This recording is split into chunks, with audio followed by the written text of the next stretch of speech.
Welcome back to the deep dive. Today we are looking at something really difficult.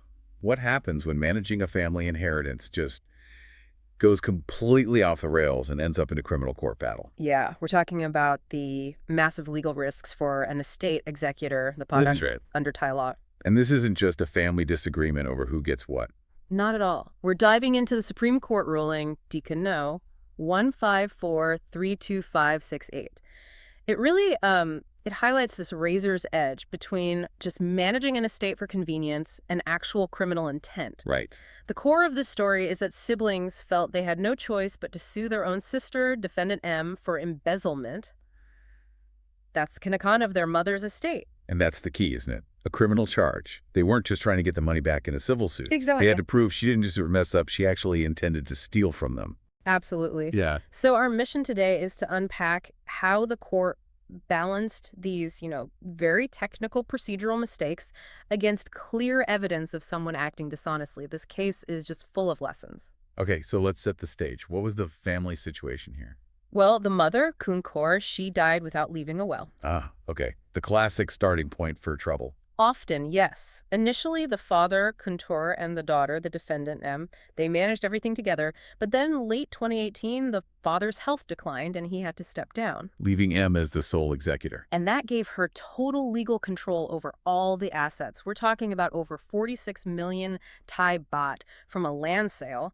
And her duty was, it was crystal clear in the law, manage that money for the equal benefit of all the heirs. For her siblings, she was essentially their trustee. A trustee for her own family, but obviously they felt she didn't act like one, which led to these charges about missing money and some very suspicious land registrations. Which brings us right to one of the most surprising parts of this case procedure. Yes. The brutal reality of legal deadlines, one of the biggest claims, for 4 million baht, failed completely because of a paperwork mistake and, well, bad timing. That's just wild. Yeah. How can you have evidence of misuse and still lose on a technicality? Well, it all started with an error in their very first complaint. The siblings originally claimed that M had taken 2 million baht from the official estate bank account. Yeah. But when the inquiry looked at the bank records, that specific 2 million baht transaction, it was actually a transfer between two of M's personal accounts. Wait, so the estate's money wasn't even involved in that specific transfer? Correct. So from the court's perspective, no crime related to the estate could possibly have happened in that transaction. You can't embezzle from your own personal funds. Okay, that makes a frustrating kind of sense. Yeah. But they must have had other evidence of money being taken. What did they do? They pivoted. They tried to amend their complaint to bring in a totally separate 4 million baht withdrawal that did come directly from the estate account. They were trying to make their evidence match the charge. And did the Supreme Court allow that change? No. And this is the gut punch. The court said adding this new 4 million baht claim wasn't like fixing a typo. They saw it as a completely new criminal charge in the entire country. A new charge. Okay. And because embezzlement between family members is a private offense, the penal code gives you just 3 months to file a complaint after you find out about the crime and who did it. So by trying to fix their complaint, they delayed things, and the clock ran out on this new charge. It ran out. The right to prosecute was gone. It's just a brutal lesson that in these kinds of cases, accuracy and timing are everything. You miss that 3-month window and even the best evidence becomes useless. Wow. Okay, so if the court was that strict on procedure, how did they handle the actual question of intent? Let's talk about the 6 million baht claim.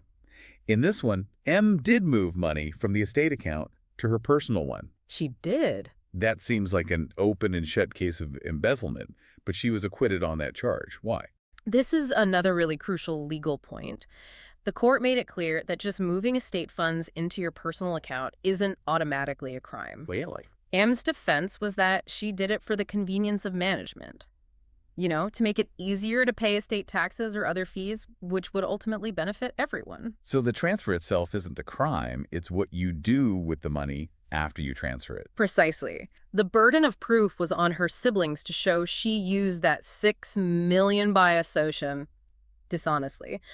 Oh, for her own personal stuff. And they couldn't. They couldn't prove it. They couldn't trace it to, say, a new car or a luxury vacation, Without evidence of that personal spending, the court said the criminal intent just wasn't there. That's at such a high bar. You have to be a forensic accountant, not just an heir. You really do. You have to follow the money not just out of the estate, but into a purchase that benefits only the executor. Okay, that brings us to the charges where Em couldn't explain her actions away. She was actually convicted on 3 counts. Yes.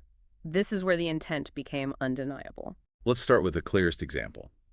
The 5 million baht she used to build herself a house. Yeah, there was no ambiguity here. She took 5 million baht of shared inheritance money and built a house for her own exclusive personal use.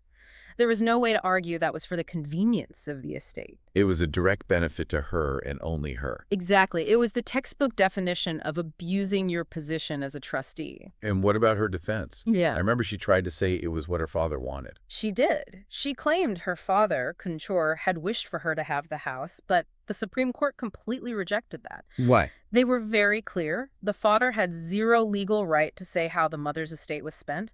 Once Kunchor passed away, that money belonged to all the heirs equally by law. M's duty was to the law, not to her father's wishes. Family sentiment doesn't override legal duty. Not for an executor. Then, of course, you have the land grab. Right, the 6 plots of land that were supposed to be co-owned. Instead of registering them in all 3 siblings' names, she registered them entirely in her own name. And she knew that was wrong. She absolutely knew. In a different civil case, she had actually promised the court she would register the land as co-owned.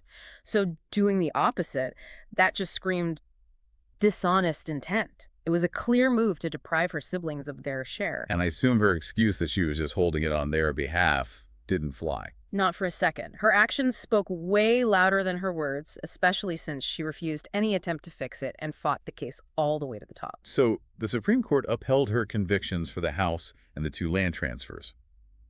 Let's talk about the sentencing, because the court did step in there. They did. The appellate court had given her 3 years for each count.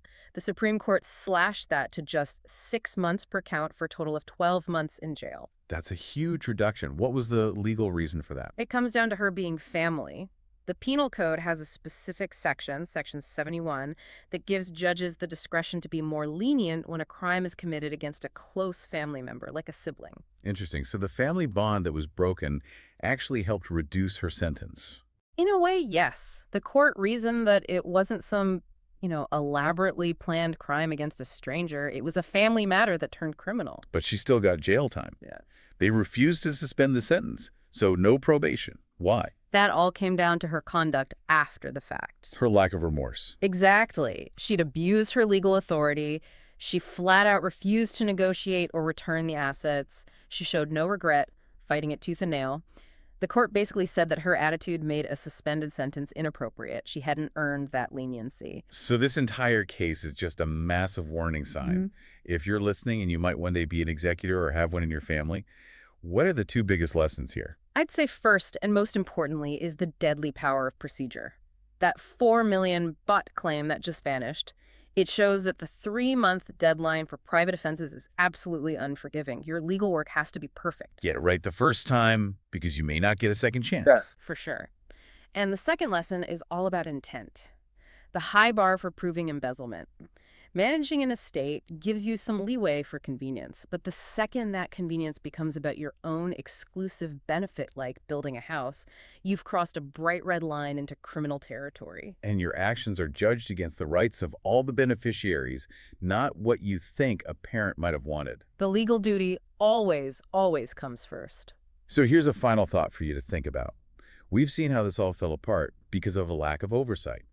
So how could you prevent this from ever happening in your own family? Think about things like requiring 2 signatures from sibling executors on any transaction over a certain amount, or maybe building a legal requirement for quarterly financial reports to all the heirs right into the will. Could those simple structural rules protect a family from itself? That's really the heart of it, isn't it? Using legal planning to preserve the family, not just the money. Absolutely. Thank you for joining us on this deep dive. We'll see you next time.